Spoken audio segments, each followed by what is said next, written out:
నమస్తే, నేను చెవుల కృష్ణాంజనేయులు. ముఖ్యమంత్రి వైఎస్ జగన్మోహన్ రెడ్డి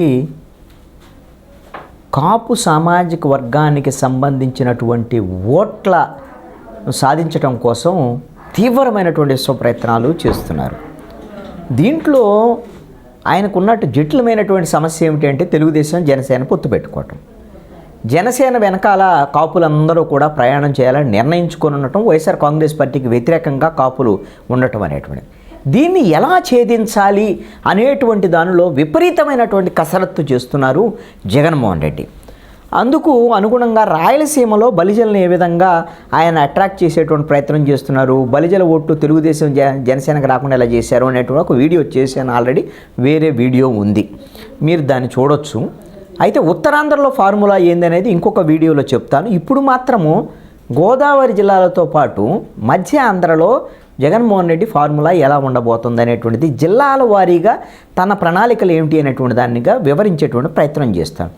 ఇక్కడ ప్రధానంగా జగన్మోహన్ రెడ్డి అవలంబిస్తున్నటువంటి విధానం ఏంటంటే కాపు వర్సెస్ బీసీ కాపు, అంటే ఓసీ కాపు వర్సెస్ బీసీ కాపు, వీళ్ళిద్దరినీ వేరు చేయటం ద్వారాగా బీసీలకు తన అధికంగా ప్రాధాన్యత ఇస్తున్నానని చూపించి బీసీ కాపులను తన వైపు తిప్పుకోవాలనేటువంటి ప్రయత్నం, అందుకు అనుగుణంగా ఆయా నాయకులను తీసుకొచ్చుకునేటువంటి ప్రయత్నం, కొంతమంది కాపు నాయకులను కూడా తన వైపు తిప్పుకునేటువంటి ప్రయత్నం చేస్తున్నారు.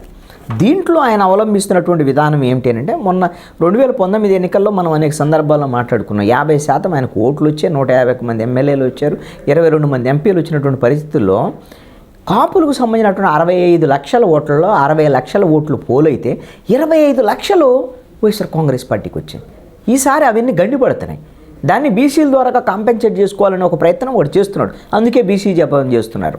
నేను దాని మీద ఎందుకు జగన్ బీసీ జపం చేస్తున్నాడని ఒక వీడియో ఉంది, దీంట్లో మీరు చూడొచ్చు. అయితే ఇప్పుడు కాపుల్లో ఉండేటువంటి బీసీ కాపులకు సంబంధించి ఎక్కడైతే అనంతపురంలో ఉండేటువంటి లింగాయత్తు, శెట్టి బలిజ, చిత్తూరు జిల్లాలో ఉండే మొదలియర్సు, అదేవిధంగా రాయలసీమ గుంటూరు ప్రాంతంలో ఉండేటువంటి వన్యకాపు, పల్లెకాపు, కృష్ణ బలిజ, సూర్య బలిజ, అదేవిధంగా రాయలసీమలో బలిజాతు, ఉత్తరాంధ్రలో ఉండేటువంటి తూర్పు కాపు, వీళ్ళందరినీ వేరు చేయాలంటే ప్రయత్నం చేసి తన వైపు తిప్పుకోవాలనేటువంటి ప్రయత్నం అయితే చేస్తున్నారు. కొన్ని తనకు రాకపోతే జనసేన తెలుగుదేశానికి వెళ్లకుండా వేరు ప్రయత్నాలు చేస్తున్నారు.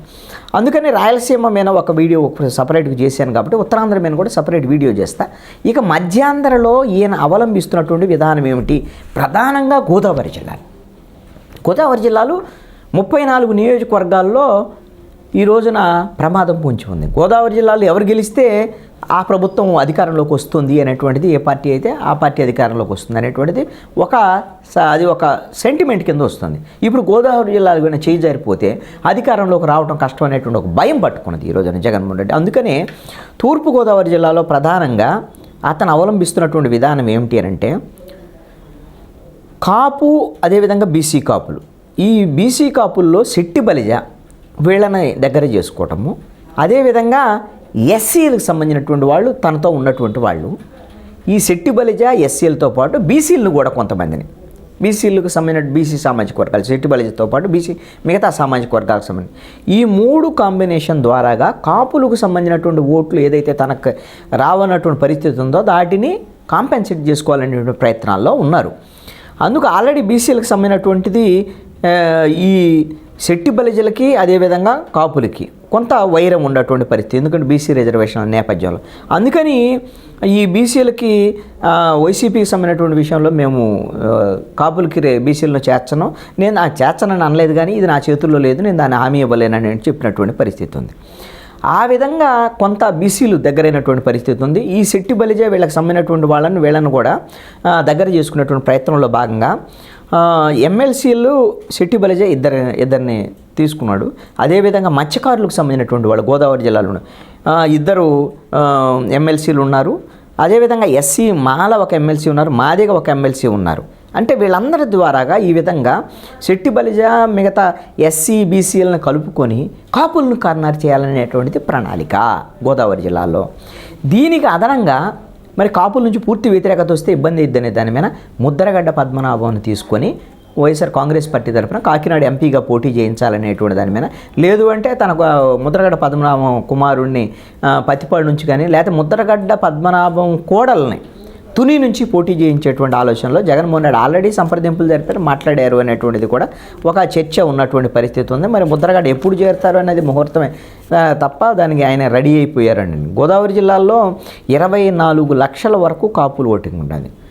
ఇది 30% ఓటింగ్, మామూలు కాదు. అయితే ఈ శెట్టి బలిజాలు బీసీలుగా ఉన్నారు. వీళ్ళు 10 నుంచి 11 లక్షలు ఉన్నటువంటి ఓటర్లు ఉన్నారు. మాదికి సంబంధించినటువంటి 15 నుంచి 16 లక్షలు ఉన్నటువంటి పరిస్థితి.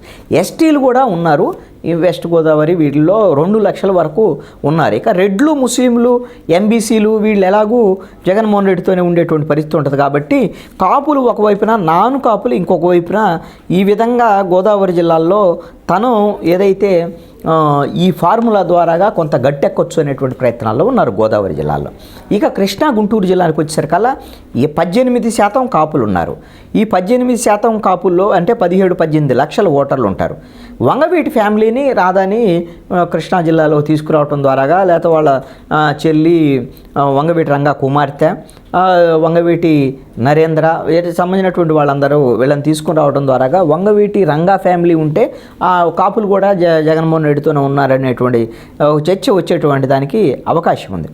అయితే ఇప్పుడు మచిలీపట్నం ఎంపీ బాలస్వామి స్థానంలో ఇతనికి అవకాశం ఇవ్వాలి రాధాకి అనేటువంటి దాని మీద. అయితే మాత్రం అతను సెంట్రల్ కోసం పట్టుబడుతున్నాడు. సెంట్రల్ ఆల్రెడీ వేలంపల్లి శ్రీనివాస్కి అనౌన్స్ చేశారు జగన్మోహన్ రెడ్డి.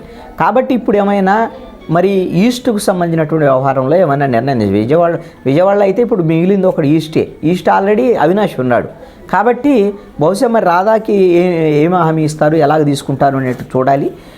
అయితే ఈ కృష్ణా, గుంటూరు జిల్లాల్లో ప్రధానమైనటువంటి టార్గెట్ జగన్మోహన్ రెడ్డిది కమ్మ సామాజిక వర్గాన్ని టార్గెట్ చేయడం, వాళ్ళ కార్నర్ చేయటం.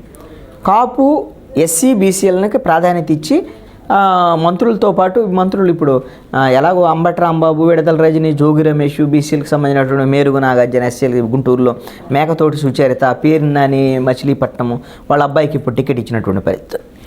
అదేవిధంగా గుంటూరులో కావటి మనోహర్ నాయుడు మేయర్గా ఉన్నారు. విజయవాడలో డిప్యూటీ మేయర్ కాపుగా ఉన్నటువంటి పరిస్థితి ఉంది. విజయవాడ మేయర్ నగరాలకు సంబంధించినటువంటి రాయన భాగ్యలక్ష్మి బీసీ. ఈ విధంగా కొంత విజయవాడ, కృష్ణా జిల్లాకు సంబంధించినటువంటి విషయంలో తను ఎట్లయినా సరే పట్టు నిలుపుకోవాలి. అమరావతికి సంబంధించినటువంటి ప్రభావం, కమ్మ సామాజిక వర్గ ప్రభావం ఇప్పుడు వాళ్ళు గట్టిగా పట్టుబట్టి ఉన్నారు. జగన్మోహన్ రెడ్డిని ఇటు పరిస్థితి దించేయాలనేటువంటి దాని మీద. అందుకని వాళ్ళకి మిగతా సామాజిక వర్గాలు దగ్గర కాకుండా చేయాలి, కార్నర్ చేయాలి వాళ్ళని అనే ప్రయత్నాలు చేస్తున్నారు. తర్వాత గుంటూరు సిటీకి వచ్చేసరికల్లా అంబటి రాయుడిని పార్లమెంట్ అభ్యర్థిగా పెట్టినటువంటి పరిస్థితి ఉంది. ఆల్రెడీ అనౌన్స్ చేశారు. కాపు సామాజిక వర్గం, యువ క్రికెటర్ కూడా. అదేవిధంగా వల్లభనేని బారిశౌరి గుంటూరు జిల్లా వాడే. అంబటి రాంబాబు, విడదల రజని ఆవిడ భర్త కాపు, ఆవిడ గుంటూరు 2కి వచ్చారు. కాబట్టి మనోహర్ నాయుడు, అదేవిధంగా ఉమారెడ్డి వెంకటేశ్వర్లో, కిలార్ రోసయ్య పొన్నూరు, వీళ్ళందరూ కూడా గుంటూరు సిటీలో ఉండేటువంటి వాళ్ళు. ఒక ఎంపీ సీటు, అదేవిధంగా 3 ఎమ్మెల్యేలు ఉన్నాయి గుంటూరుకు సంబంధించినట్టు. అక్కడ 17 ఎమ్మెల్యేలకు సంబంధించి మొత్తం 3 ఉమ్మడి జిల్లాలకు సంబంధించినటువంటి. ఈ విధంగా గతంలో దాసరి కిరణ్ కూడా ఇక్కడ ఇప్పుడు వ్యూహం సినిమాకి నిర్మాతగా ఉన్నాడు. చిరంజీవి ఫ్యాన్స్ అసోసియేషన్ ఆయన అధ్యక్షుడు, టీటీడీ బోర్డు మెంబర్ ఇచ్చాడు దాసరి కిరణ్కి. ఆ విధంగా కొంత తన వైపు తిప్పుకోవచ్చు అనేటువంటి ప్రయత్నాల్లో ఉన్నారు. ఇక నెల్లూరు, ప్రకాశం జిల్లాలకు వచ్చేసరికల్లా కాపులు 14 నుంచి 15% ఉన్నారు. అంటే 12 లక్షల వరకు ఉండేదానికి అవకాశం ఉంటుంది. ఆమంచి కృష్ణమోహన్ సీరాల్లో కొంత ప్రభావం, అదేవిధంగా పర్చూరులో కొంత ఆమంచి కృష్ణమోహన్ ద్వారా ఒక ప్రయత్నం చేయొచ్చు అనేది. అదేవిధంగా కారంచేడుకు సంబంధించినటువంటి దాని అంశంలో కొంత ఎస్సీలకి అక్కడ కొంత కమ్మ సామాజిక వర్గానికి వైరం అనేటువంటి ఉంది. కాబట్టి దాంతో అదేమన్నా మళ్ళీ దాన్ని కొంచెం అలాంటి అంశాలని కొంత ప్లేరప్ చేసి, ప్లేరప్ మీన్స్ అంటే చర్చలు, దాని ద్వారాగా కొంత కమ్మ సామాజిక వర్గం దళితులు వెళ్లకుండా చేయాలని ఉంటాను. వాస్తవంగా అయితే మొన్నటిదాకా ఇప్పుడు కారంచేడుకు సంబంధించినటువంటి వెంకటేశ్వరరావు, దగ్గుబాటి వెంకటేశ్వరరావు మొన్నటి వైఎస్ఆర్ కాంగ్రెస్ పార్టీలోనే ఉన్నాడు. అదేవిధంగా నెల్లూరుకు సంబంధించినటువంటి విషయంలో మాత్రం కొంత వెనకబడి ఉంది వైఎస్ఆర్ కాంగ్రెస్ పార్టీ. ఎందుకంటే నారాయణ లాంటి వాడు కాపు సామాజిక వర్గం ఆయన గట్టిగా ఉన్నాడు తెలుగుదేశం పార్టీలో. అనిల్ లాంటి వాళ్ళు ఉన్నా కానీ బీసీ సామాజిక వర్గం గట్టిగా నిలబడలేనటువంటి పరిస్థితి ఉంది. అక్కడ ముస్లింలు కొంత పట్టుంది జగన్మోహన్ రెడ్డికి. రెడ్డి సామాజిక వర్గం వాళ్ళు అక్కడ తిరుగుబాటు చేయటం, ఆనం ఫ్యామిలీ కానివ్వండి, మేకపాటి చంద్రశేఖర్ రెడ్డి, మేకపాటి రాజమోహన్ రెడ్డి వాళ్ళు ఉన్నారు, ఎలాగో వైసీపీలోనే ఉన్నారు, కోటమిరెడ్డి శ్రీధర్ రెడ్డి వీళ్ళందరూ. అయితే ప్రసన్న కుమార్ రెడ్డి వీళ్ళందరూ ఉన్నారు కాబట్టి రెడ్డి సామాజిక వర్గం ఏమీ గ్రిప్ పోదు అనేటువంటి దాని మీద ఉన్నారు. దాని మీద కొంత ప్రయత్నం అయితే జరుగుతుంది. నెల్లూరులో ప్రధానంగా ఏమిటంటే ఎస్సీలు 23% ఉన్నారు, ఎస్టీలు 9% ఉన్నారు, ముస్లింలు 10% ఉన్నారు, రెడ్లు 10% ఉన్నారు. ఈ విధంగా అక్కడ కాపులకు సంబంధించినటువంటి వాళ్ళు ఒకవేళ ఇక్కడ అంత ఇదిగా లేకపోయినా వీళ్ళ ప్రయత్నంగా ఈ ఓట్లను తన వైపుకి నిలుపుకోగలిగితే ఖచ్చితంగా నెల్లూరులో కూడా పట్టు సాధించవచ్చు రాయలసీమ తరహాలో అనేటువంటి విధంగా ఈ ప్రణాళికతో ముందుకెళ్తున్నాడు.